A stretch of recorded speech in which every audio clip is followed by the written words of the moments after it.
네, 안녕하세요. 동북권역 마을배움터 문성입니다. 이 강 좀 어떻게 들으셨는지 모르겠네요.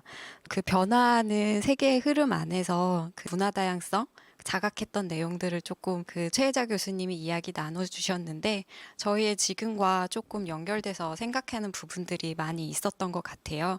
여러분들은 좀 어떻게 느끼셨는지 궁금하네요. 3강은 저희가 이번에는 문화 다양성을 좀 어떻게 실천하고 있는지에 대한 이야기를 좀 다뤄볼 건데, 그 이야기를 들으시면서 나는 또 어떻게 좀 실천해 볼지를 같이 좀 고민해 보는 시간이 되셨으면 좋겠습니다. 최혜자 교수님 모시겠습니다. 네, 문화 다양성 세 번째 강의입니다. 첫 번째, 두 번째를 제가 막 굉장히 빠른 속도로 이야기해서 여러분들이 어떻게 들으셨는지 잘 모르겠는데요.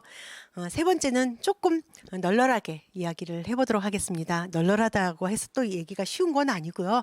문화 다양성은 여전히 쉽지는 않은 내용인 것 같습니다. 이번에는 문화 다양성과 관련되어서 실천과 관련된 이야기들을 조금 더 해보도록 하겠습니다. 첫 번째, 두 번째 강의를 통해서 문화 다양성과 관련되어서 여러 가지 이제 구조가 있다라는 이야기들을 했습니다. 권력 관계가 있다라는 이야기도 했습니다. 그건 단지 문화 다양성의 문제뿐만 아니라 우리 사회에 갖고 있는 수많은 권력 관계 속에서 교차성을 갖고 있기 때문에 쉽게 이거가 풀어지는 것은 아니다라는 이야기도 했습니다. 문화 다양성과 관련돼서 어떤 실천적 노력들을 할 수 있을까요? 굉장히 이거는 많은 고민들을 담은 내용이라서 제가 쉽게 다 얘기할 수는 없지만 최소한 이런 정도까지는 좀 인식해 봤으면 좋겠다라는 정도를 좀 말씀드리려고 합니다. 문화 다양성과 관련돼서 지금 여러분이 보시는 화면을 보면요. 문화 다양성은 굉장히 많은 다양한 요소들을 갖고 있고 여러 가지 내용들을 갖고 있지만 우리가 가장 흔하게 유네스코에서도 그렇고 우리가 보기에도 그렇고 인종차별과 관련된 민족차별과 관련된 성차와 관련된 연령 차이와 관련된 그다음에 장애와 관련된 성적 취향과 관련된 것들은 가장 좀 대표적으로 억압적인 그런 요소들을 좀 갖고 있는 요소입니다.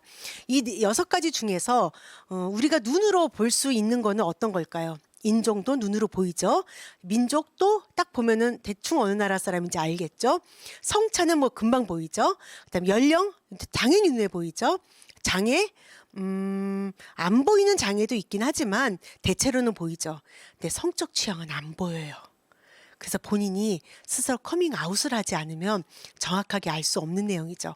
그러면 내가 성적 취향을 소수성을 드러내서 차별을 받느니 내가 드러내지 않겠다라고 할 수도 있습니다. 그렇기 때문에 성적 취향과 관련되어서 우리가 어느 정도 사람들이 소수성을 갖고 있는지 우리 사회에서는 어떠한 통계도 없습니다.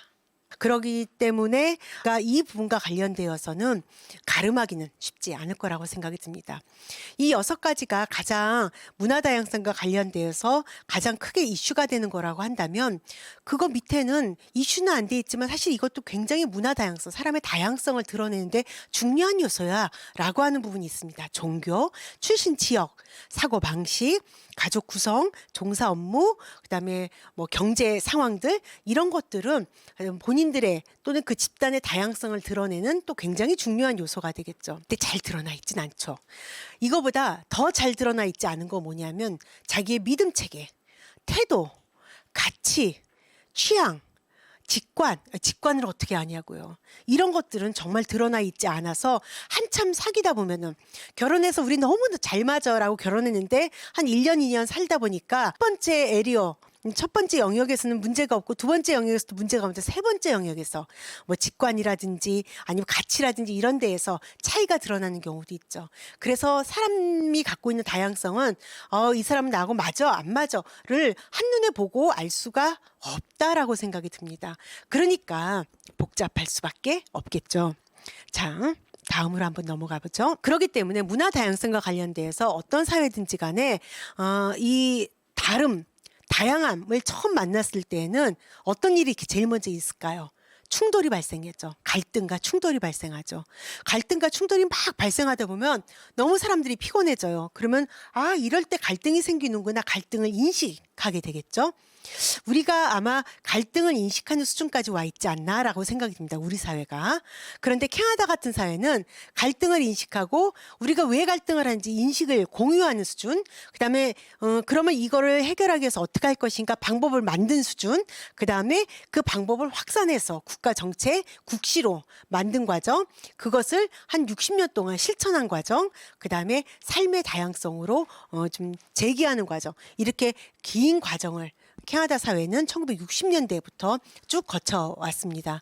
그래서 우리 사회에서 갖고 있는 문화 다양성의 지금 현재의 어떤 단계는 아마 두 번째 단계 정도 아닐까라고 생각이 드는데, 각 사회마다 이것들을 훌쩍 넘어서 이미 갈등을 인식하고 방법까지를 고안한 그런 사회도 있고, 아직 그것까지 되어 있지 않은 사회도 있을 거라고 생각이 듭니다. 당분간 우리는 갈등과 갈등 인식, 그래서 힘들어서 한숨을 훅 쉬고 그다음에 관계가 해체되고 이런 과정을 일정 기간은 좀 더 거쳐야 될 거다라고 생각이 듭니다.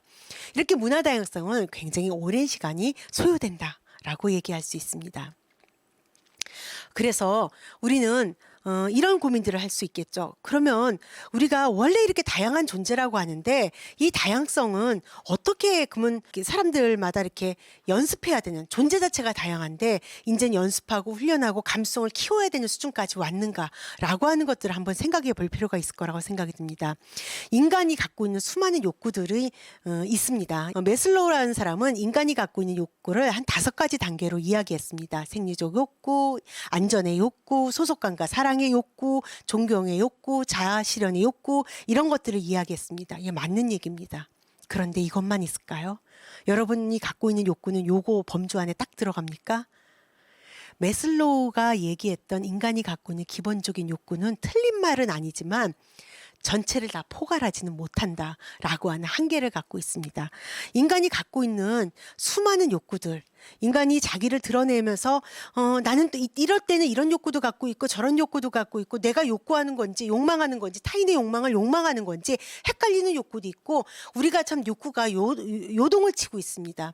우리 모두 이렇게 얘기하는 저나 이거 방송을 듣고 있는 여러분들이나 내가 인식하지 못하는 욕구가 있습니다. 이 5가지로 다 해결되지 않는 수많은 욕구들이 있습니다. 그런 욕구들이 막 분출되다 보면 우리의 문화는 굉장히 충돌적이고 위험하고 이렇게 될 수밖에 없죠. 그러니까 아까 제가 1차 강의 때 이야기한 것처럼 우리의 문화 속에서는 수많은 것들이 막 부딪히게 되고, 이것들이 긍정적으로 창발성으로 드러나서 다양성을 확장하는 방향으로 간다면 너무 좋지만, 이것이 혐오와 거리두기, 그다음에 증오, 이런 것들로 가게 되면 사회는 이완이 될 수밖에 없을 거라고 생각이 듭니다. 우리가 잘 모르는 우리의 욕구들을 어떻게 이해해야 될까요?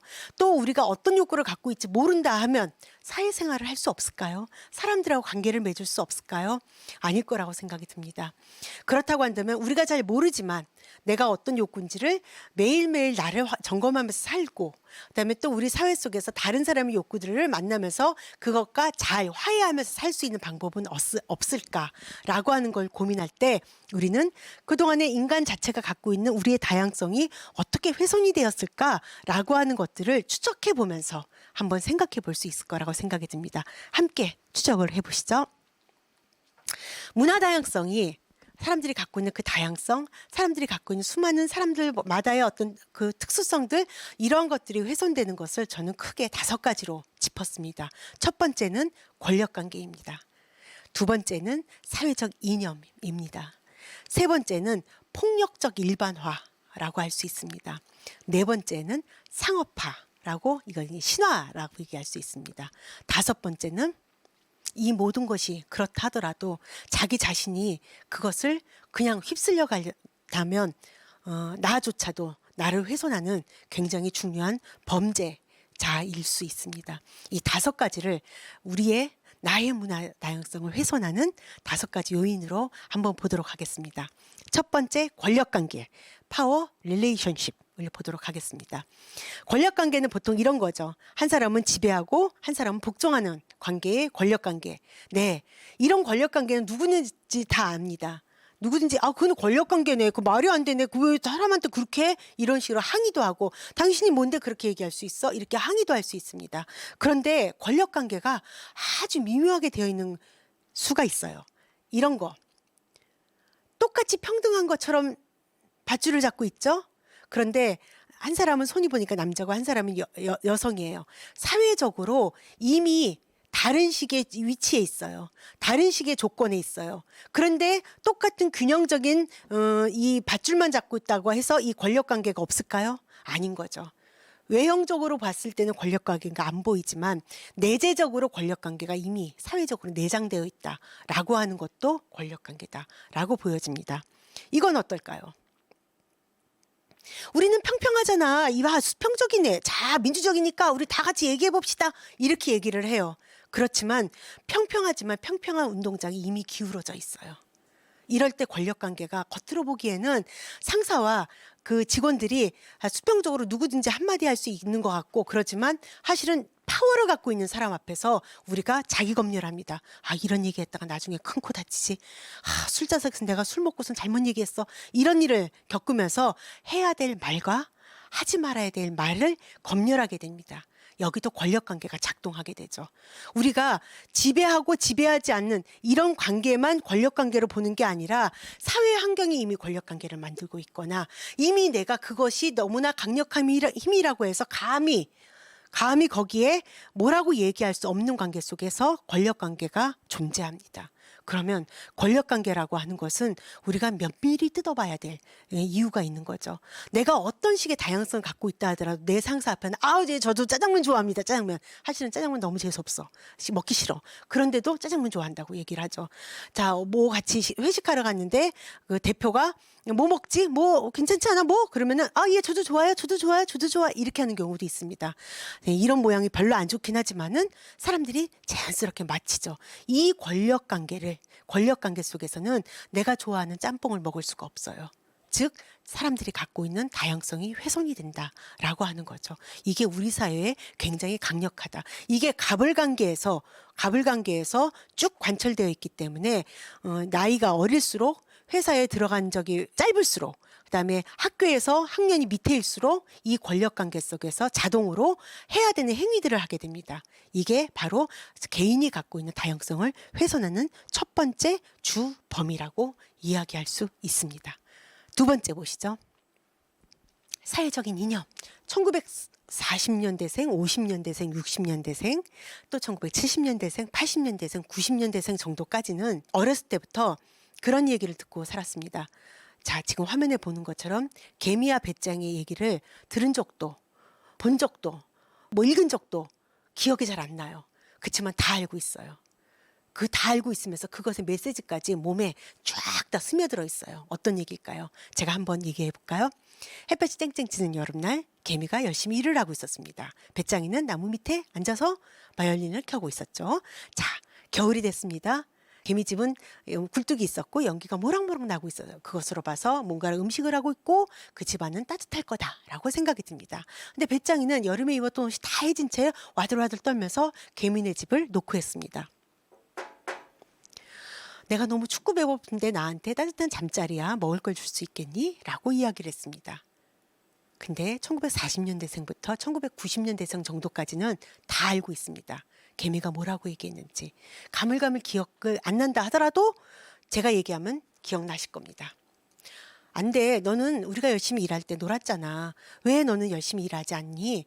열심히 일하지 않으면 그렇게 돼. 라는 그 비슷한 얘기들이 기억이 날 겁니다. 메시지가 뭘까요? 열심히 일해라. 열심히 공부해라. 나중을 위해서. 죽어라고 공부해라. 고3은 사람이 아니다. 급훈에 보면은요. 엄마가 보고 있다. 엄마와 자식 간의 갈등을 유발시키는 이 언어는 어디서 튀어나온 언어입니까?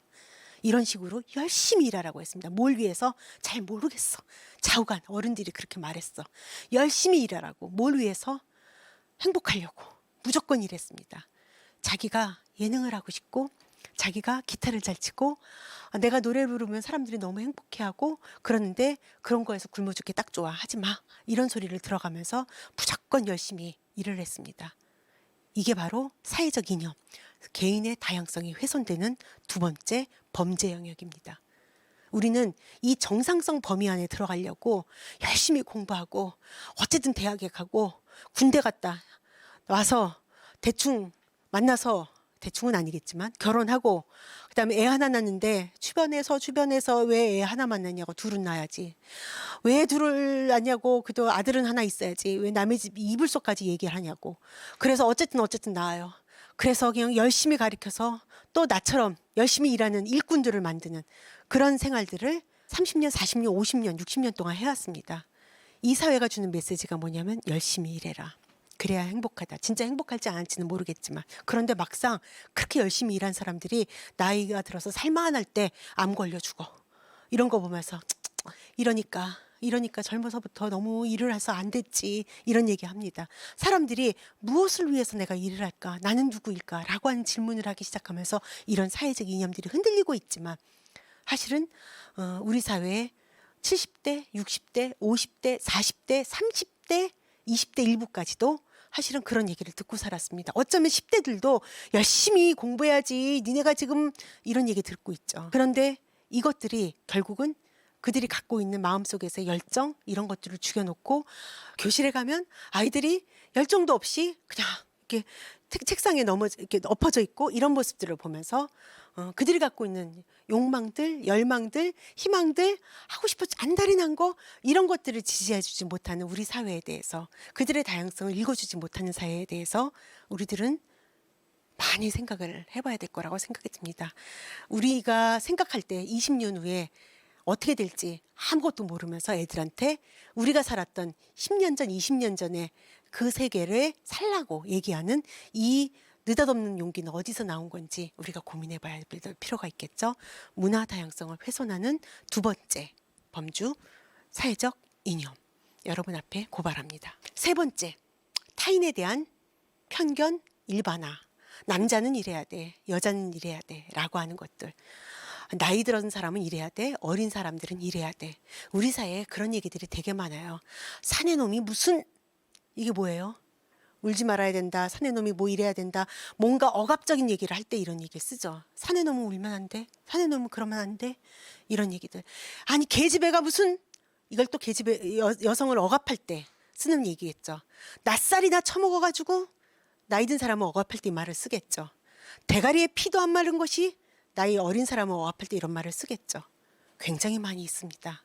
굉장히 많이 있는데 이런 것들이 나이 든 사람이 갖고 있는 그 다양성, 열정, 나이 어린 사람이 갖고 있는 그 열정, 그다음에 여성이 갖고 있는 열정, 또 남성이 갖고 있는 열정, 그들이 갖고 있는 그들의 정체성 속에서 보여주고 싶은 모습들, 이러한 것들을 억압하고 남성 일반으로 만들고 여성 일반으로 만들고 노인 일반으로 만들고 청소년 일반으로 만들어버리는, 다 그 짝이 찍어놓은 것 같은 이런 사람을 만드는 언사로 만들어지고 있습니다. 문화 다양성을 훼손하는 세 번째 범죄 영역으로서 타인에 대한 편견, 정형화, 스테레오타입, 여러분 앞에 그 혐의를 드러냅니다. 네 번째입니다. 편협한 믿음 체계. 어디서 들었는지 정확하지가 않아요. 대부분 소문들 이런 것들은 정확하지가 않아요. TV에서 한번 봤는데 와, 이런 것들. TV에서 아주 오래된 드라마긴 한데 별에서 온 그댄가? 거기에 전지현 씨가 나왔는데 전지현 씨가 입술만 동동 뜨는 립스틱을 바르고 다녔거든요. 약간 좀 오렌지 핑크빛 나는 그런 립스틱인데 모든 여성들이 전지현 립스틱을 바르고 다녔어요. 또 도깨비 할 때는 모든 남성들이 그 도깨비 그 롱코트를 입고 싶어 했었어요. 다 이런 식으로 그게 좋다 나쁘다가 있는 게 아니라 그 상업화의 신화 속에서 나도 그거 해야 될 것 같아 해서 굉장히 기장이 짧은데 롱으로 그냥 쫙 쓸고 다닌다든지 자기의 정체성들을 훼손하는 것들이죠. 이런 것도 있습니다. 제가 여러분에게 잠깐만 보여드리는 건데요. 기본적으로 신토불이라는 얘기가 있어요. 신토불이라는 얘기는 어디서 처음 나왔을까요? 동의보감?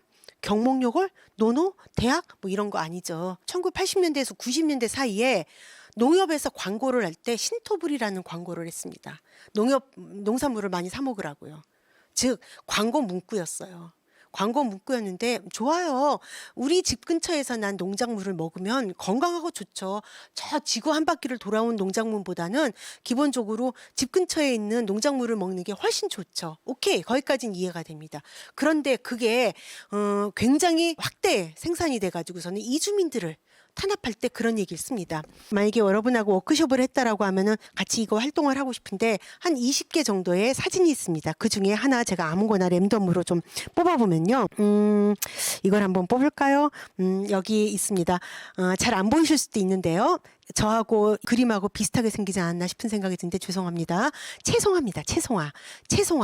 채송화 하면은요, 담장 밑에 조그맣게 피어 있거나 시골에 가면은 어디든지 볼 수 있어요. 도시에선 보기가 어렵죠.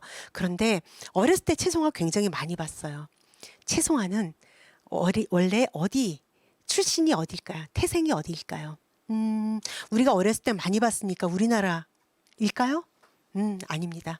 제가 우리나라라면 이걸 가지고 왔겠습니까? 채송화의 원산지가 어딜까요? 채송화는 신토부리에 맞지 않습니다. 채송화의 원산지는 어디일까요? 어디일까요?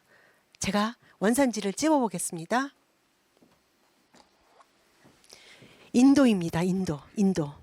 인도에서 왔습니다. 아니 제가 최송아 씨를 보신 분은 아시겠지만 굉장히 작아요. 손으로 이렇게 하면요. 손 사이에 싹 끼고 손톱 안으로 쏙 들어갈 정도로 굉장히 작습니다.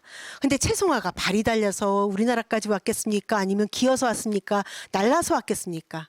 채송화가 우리나라에 올 수 있는 방법은 아마 누군가 들고 오거나 아니면 보찜에 이렇게 섞여서 왔거나 이렇게 오지 않고서는 올 수가 없습니다. 그렇다면 사람이 왔다는 거죠. 사람이.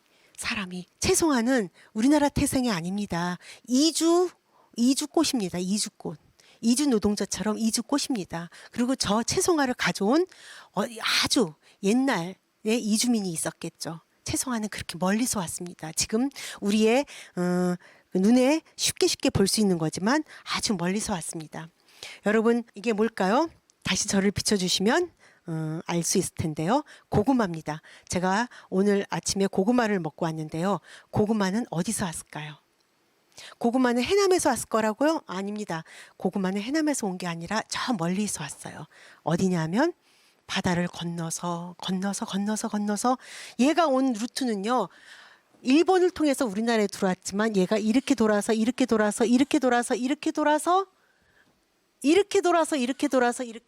으악 여기서 왔습니다. 오기도 멀리서 왔습니다. 1700년도 후반, 1800년도 초반에 들어왔다고 하는데 제가 우리나라를 전 세계를 돌고 우리나라까지 오는데 얼마나 고생이 작심했겠습니까? 그런데 고구마, 감자, 옥수수, 토마토 얘네들은요 그냥 땅에다 뿌려놓기만 하면 수르륵 자라는 애들이에요. 전 세계에 있는 구황작물은 다 아메리카에서 왔어요. 고구마, 감자, 옥수수 다 왔습니다. 여기서 왔습니다. 유럽 대륙으로 온 쟤네들이 유럽이나 아시아에 있는 수많은 가난한 사람들의 목숨을 살렸어요. 쟤네들은 이주 고구마였던 거예요. 이주 고구마. 쟤네들은 이주해서 우리 땅에 이제 자리 잡고서는 마치 해남이 고향인 것처럼 살고 있습니다. 그러면 제가 왔다라고 하는 것은 사람이 같이 왔다는 뜻이겠죠. 또 한 가지만 하겠습니다. 자, 제가 이렇게 비추고 있는 요거는요. 호박입니다. 좀 길쭉하게 나왔지만 명백히 호박입니다. 호박은 어디서 왔을까요? 신데렐라의 호박 마차가 있는 걸로 봐서 유럽? 아닙니다. 아메리카에서 왔습니다. 쟤마저도 아메리카에서 왔습니다. 제가 기본적으로 유럽에 가서 호박마차가 됐고요. 신데렐라. 그러면 신데렐라 호박마차가 나온 거는 기본적으로 콜럼버스가 아메리카 대륙을 갔다 온 다음일 거 아니에요. 그러니까 오래된 게 아니었어요. 오래된 게 아니었고요. 제가요 우리나라로 들어와서 어떻게 됐을까요? 호자가 붙은 걸로 봐서 중국을 통해서 들어왔겠죠. 여러분 제사 지낼 때 제사상 위에 전을 몇 개 놓습니다. 동그랑땡도 넣고요. 산적도 넣고요. 호박전도 놔요. 제가 이주 호박이네가 출신이 이주자인데 우리의 절을 받고 있어요. 자, 그렇다고 한다면 쟤는 기어왔을까요? 날라왔을까요? 배 타고 왔을까요? 어쨌든 사람이 온 거죠. 사람이. 이 지구는요. 주인이 없어요. 모두 다 살아있는 것들은 움직여요. 살아있는 것들은 움직이고 움직이는 가운데 정착을 하면은 그곳이 자기가 살아가는 곳이죠. 그렇다고 한다면 우리가 알고 있는 신토불이 그래도 한국 사람끼리 이런 이야기들은 사실은 허망한 신화에 불과하다는 거죠. 살아있는 것들은 다 움직인다라고 하는 것들. 즉 우리가 갖고 있는 수많은 이 소통성, 수용성 이런 것들을 깨는 것으로서 마치 국가주의적, 마치 이 땅에서 5천 년이나 살았던 것처럼 이야기하는 것은 사실은 우리 안에서의 신화일 거라고 생각이 듭니다. 우리는 다 움직인다라고 보여집니다. 우리의 얼굴들을 보면요, 남방계도 있고 북방계도 있어요. 저는 북방계 얼굴을 갖고 있긴 하지만 눈 정도는 사실은 남방계 눈을 갖고 있습니다. 그러면 저는 어떤 사람일까요? 잘 모르겠어요. 자, 우리는 잘 모르는 곳에서 와서 그리고 잘 모르는 곳으로 결국 갈 거 아니에요. 라고 했을 때 우리의 다양성을 훼손하는 것으로 네 번째 신화를 얘기하고 싶습니다. 문화 다양성을 훼손하는 다섯 번째 것들, 주체의 상실. 내가 뭘 요구하고 있고 뭘 생각하는지 내가 모르겠어요. 그런 거죠. 인간은 생각하는 동물이라고 얘기했습니다. 그런데 이 이야기를 한번 해볼까요? 이거는 예루살렘에서 있었던 한 재판의 모습입니다. 사진이 좀 흑백 사진인 걸로 봐서 1961년에 있었던 재판입니다. 이 재판에 방탄 유리 속에 들어가 있는 사람이 한 사람 있고요. 재판장이 있습니다. 예루살렘에서 있었던 재판인데 전범 재판입니다. 즉 2차 대전을 일으킨 사람을 잡아서 재판을 한 거죠. 근데 분명히 독일 전범 재판은 뉴른베르그에서 했는데 저긴 또 뭐지? 라고 생각할 수 있는데요. 이스라엘의 비밀 경찰이 1959년에 아르헨티나에서 나치에 복무했던 사람을 한 사람을 잡았습니다. 그게 아이니만입니다. 아이니만은 전직 직업이 뭐냐면 굉장히 많은 유태인들이 참혹하게 죽었던 그 수용소의 소장이었습니다. 홀로코스트가 있었던 그 수용소의 소장을 59년도에 아르헨티나에서 이스라엘 비밀 경찰이 잡혔어요. 그런데 남의 나라에서 그걸 잡았으면은 데려가기가 어려울 거 아니에요. 그런데 이스라엘은 강력한 백이 있잖아요. 미국이 있잖아요. 이 사람을 비밀리에 예루살렘으로 데려가고 60년도부터 61년까지 무엇을 하냐 하면은 재판을 합니다. 이 재판을 통해서 기본적으로 이스라엘이 노렸던 건 뭐냐면 전 세계에 다 송출을 해요. 노렸던 거 뭐냐면 얼마나 유태인들이 잔혹하게 학살을 당했는지를 증명하고 싶었던 거예요. 아이니만에게 계속 질문을 합니다. 당신은 유태인들을 그렇게 많이 해서 가스실에 보냈고 막 이런 식의 그 질문을 합니다. 아우슈비츠 수용소의 소장이었기 때문에 굉장히 나쁜 악마 같은 사람이랄 거라고 생각했는데 독일인 치고는 키가 좀 작고 그리고 굉장히 빼빼 말랐어요. 그리고 이 사람이 재판하는 내내 아랫입술을 잘근잘근 씹으면서 불안 초조감을 드러내서 저게 연기일 거야. 저 악마가 연기하고 있어. 이런 식으로 수많은 비평들이 나오고 이랬는데 진짜 이 사람은 굉장히 초조하고 막 이런 모습이었어요. 질문을 할 때마다 나는 정말 몰랐다. 나는 정말 그렇게 하려고 하지 않았다. 나는 정말 하나님을 믿는 사람이다. 나는 명령에 따랐을 뿐이다. 이런 얘기를 했거든요. 그러다가 재판장이 한번 묻습니다. 당신은 그렇게 유태인을 학살하는 거를 명령에 따라서 했다라고 하고 당신의 의지가 아니다라고 얘기하는데 만약에 당신 아버지를 죽이라는 명령을 받았으면 당신은 그렇게 했겠냐? 말이 되느냐? 이런 식으로 질문을 했어요. 아이니만의 대답 뭐였겠어요? 그러면 저는 군인인데 명령이 그렇게 내려왔는데 어떡하겠습니까? 라고 대답을 했어요. 여러분 같으면 자기 아버지를 죽이라는 그런 명령을 누군가에게 받으면 어떡하겠어요? 아버지를 몰래 숨기거나 도망가거나 어떻게 했을 거 아니에요. 그런데 아이니만은 스스로 사유하는 거를 중단하고 명령에 복종하는 식민화된 인간으로서 자기 삶을 살고 있었기 때문에 그렇게 자기가 스스로 판단하는 능력을 완전히 상실한 거죠. 문화 다양성, 자기의 정체성을 잃어버리고 자기가 판단하고 자기 삶을 기획할 수 있는 능력을 잊어버리는 것으로서 굉장히 중요한 것. 다섯 번째, 문화 다양성을 훼손하는 그 혐의 지점으로 자아의 상실, 주체의 상실, 사유의 부재, 식민화를 여러분에게 말씀드리고 싶습니다. 문화 다양성은 권력관계, 사회적 이념, 그다음에 함부로 스테레오타입하는 거, 일반화시키는 거, 정형화시키는 거, 그다음에 알 수 없는 소문, 미신, 그다음에 그랬대 저랬대 이런 얘기들, 그다음에 내가 나를 모르고 사는 삶, 이런 것들이 바로 나의 정체성, 나의 가치, 나의 독자성을 훼손하고 다른 사람에 의해서 끌려가는 삶, 나의 다양성을 훼손하고 집단의 다양성을 훼손하고 그 사회의 다양성을 훼손하고 인류 가치의 다양성을 훼손하는 이런 것으로 귀결될 수밖에 없다. 다양성을 훼손하는 5가지 요소들을 여러분 앞에 말씀드리고 싶습니다. 그렇다고 한다면 다양성이 훼손되지 않은 공동체를 어떻게 만들까요? 저도 잘 모르겠습니다. 어떻게 만들어야 될지 모르지만 우리가 많이 노력해야 될 지점인 거는 분명하다고 생각이 듭니다. 우리가 다양성이 훼손되지 않고 나도 지키고 여러 사람과 함께 같이 살아갈 수 있는 방법은 나의 인정투쟁이 기본적으로 다른 사람에게 인정받고 다른 사람의 그것이 나로부터 인정받는 그런 서로 협력하는 그런 관계맺음, 이런 것들이 가능한 사회여야지만 가능하지 않을까라고 생각이 듭니다. 그러면 나의 정체성을 드러내고 다른 사람이 인정 상관없이 나 스스로가 나의 삶을 스스로 기획할 수 있고 다른 사람의 삶을 지지할 수 있는 이런 공동체, 좀 다른 종류의 공동체, 반드시 살아야 되는 루틴한 삶이 있는 것이 아니라 각각의 삶들을 격려하고 지지할 수 있는 자유로운 선택이 가능한 공동체가 바로 우리가 지향하는 그런 공동체고, 지금은 뭐 그렇게 사는 사람도 있긴 하지만은 우리 사회가 끊임없이 그런 노력들을 해야 되지 않을까라고 생각이 듭니다. 그러려면은 많은 실천이 필요할 거라고 생각이 듭니다. 일상적인 영역에서도 실천이 필요하고 사회적인 영역에서 실천이 필요하고 문화적인 영역에서도 실천이 필요합니다. 일상적인 영역에서 가장 쉬운 건 뭘까요? 다른 사람의 다양성을 발견하기. 아, 그렇구나. 오케이, 거기까지. 다른 사람의 다양성을 발견하고 그게 뭐야? 이거 벌써 제 억양에서 벌써 이미 판명이 났죠. 다른 사람의 다양성에 대해서 멸시하고 경시하는 것이 이미 제 억양에서 판명이 났습니다. 다른 사람의 다양성을 발견하고 그냥 받아들여야 되는 거죠. 어머, 그랬어? 어머, 그렇구나. 라고 하는.